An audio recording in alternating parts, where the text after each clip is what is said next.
Merci, Monsieur le maire. Alors tout d'abord, je voudrais sincèrement remercier le groupe écologiste de Paris à l'origine du vœu auquel nous étions associés, qui a permis justement de réaliser ce travail de grande qualité, travail réalisé par l'Agence d'écologie urbaine et la DEV, donc sous la direction d'Aurélie Solence, un travail qui permet d'avoir une bonne photographie de l'utilisation des différents types de plastique à toutes les étapes d'approvisionnement et de préparation des repas dans la restauration parisienne.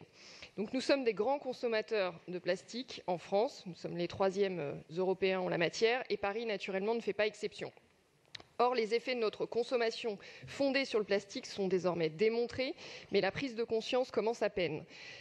Prise de conscience sur les effets du plastique sur l'environnement d'une part, donc 8 millions de tonnes de plastique sont déversées chaque année dans les écosystèmes marins, avec des conséquences absolument tragiques pour la biodiversité, et puis conséquences sur la santé publique d'autre part, puisque les impacts sur les systèmes immunitaires, respiratoires et endocriniens sont désormais démontrés.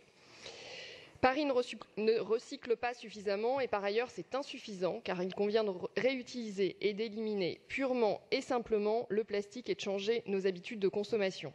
Donc dans ce cadre, la collectivité parisienne a naturellement un rôle à jouer avec 30 millions de repas servis chaque année dans la restauration collective. Dans les faits, le rapport d'évaluation montre l'hétérogénéité des situations et la nécessité d'appréhender la complexité du sujet sur toute la chaîne. Alors, le rapport permet la mise en lumière d'un certain nombre de bonnes pratiques, notamment au sein d'un certain nombre de caisses des écoles. Et je voudrais d'ailleurs saluer les pratiques exemplaires de la caisse des écoles du 15e arrondissement.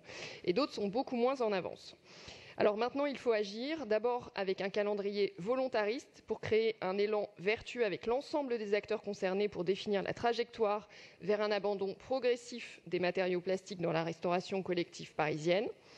Avec les usagers également, qu'il convient de faire adhérer à ce changement d'habitude, et puis avec les personnels, car la lutte contre les plastiques demande des adaptations extrêmement importantes pour eux, et seule une politique à laquelle les personnels adhèrent pourra fonctionner. Et enfin avec les industriels, car la collectivité parisienne reste encore très dépendante de l'industrie agroalimentaire où le plastique est très présent dans tout le processus d'approvisionnement. Dès lors, il est nécessaire de travailler avec eux pour progresser, et y compris en les incitant financièrement parlant. Et puis, il faut aussi changer les indicateurs. Le volontarisme en matière de qualité des repas ainsi que les efforts en matière de développement durable doivent être davantage reconnus.